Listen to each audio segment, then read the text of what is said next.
Hello and welcome to the channel. Now, aside from the Morris being completely splattered in bugs and needing a really good clean, on the way to the Morrisminor Owners Club National Rally, I hit a really nasty pothole.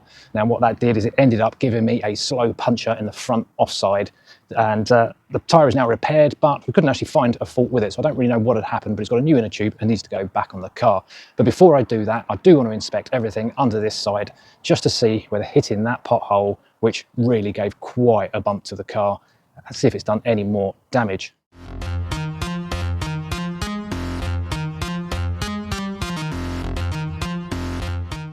So the car is up on an axle stand now, with the wheel off I can see, and I've had a good look around and everything still seems pretty solid, pretty much together, though no damage appears to have been done from the impact of that pothole. Whilst the wheel's off, I'll also get some grease on the grease nipples as well.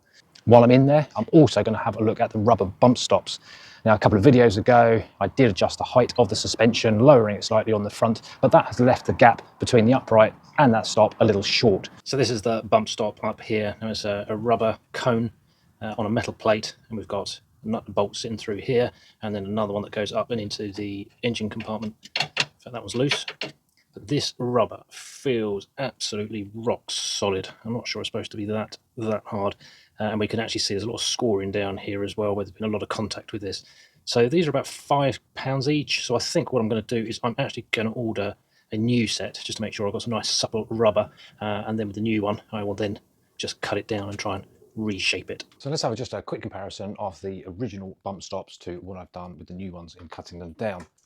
Now, the original ones measure, including the plate on the bottom, around about 60mm, which is about 2¼ inches. What I've done is I have cut this one down now to 45mm, which is about 1¾ inches. So I'm taking about ½ an inch out of it. But what I've tried to do is, where we've kind of got this cone shape coming up here, I've tried to not just cut the top, but actually just try and shape it a little bit. Again, my thoughts behind this are that you've got less resistance here and then more as it gets wider. So I'm going to get that on the car now, although I have come across a little bit more of an issue which is going to require some welding, and that's not really my forte. So up in the wheel well, I have got some corrosion. Got a split in the metal, and one of the fixing points is also split, so this is going to need welding. But for now, I've just secured the new stop in place with some new bolts and some copper grease.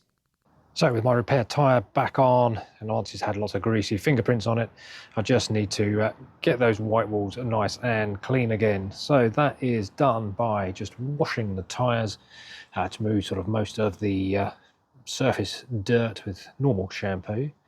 Then I'm going to apply this white wall tyre cleaner with a damp sponge, then allow it to soak in for a minute, and then use a clean sponge to lightly agitate it and then wash off with clean water. So let's see how that comes up. So clean again now, but there are still some marks showing up on it from when it was in the tyre place being repaired.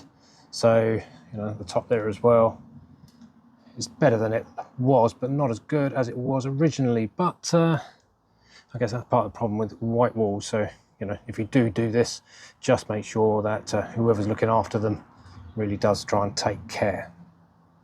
I'm also going to have a look at the oil in the front dampers. Again, a few videos ago, I replaced the oil in those dampers with a Penrite 2, which I think equates to about an SAE 20, but I find on my car it's a little bit soft on the front. So I'm going to have a look at something that's perhaps an SAE 30 and maybe even as high as a 40. Now on the back, the car rides really nicely, but on the front, it's just that little bit too bouncy. So let's see how we get on. So as I've shown in a previous video, the damper has a filler cap on the top and a drain plug below. Now, when loosening off the drain plug, do be careful here, as this contains some loose elements, which include the cap, a sprung shaft, and a separate spring. After draining out the old oil, you can fill with new, but just make sure that the area around the filler is completely clean, because you don't want any debris going into the damper itself. So let's try our bounce test. So this is with the Penrite 2 oil. Dampers with the new oil in it. I'm not convinced there's a great deal of difference, but let's get it on the road and see how it drives. So back out on the road now, and there is definitely a marked difference. Now firstly, I'm not hitting those bump stops, which certainly makes for a more comfortable ride, obviously.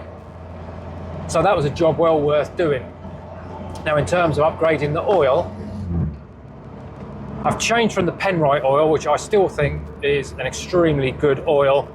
And if I was riding at normal height, BMW Z8, don't see those very often. If I was riding at normal height, I think it would be absolutely perfect.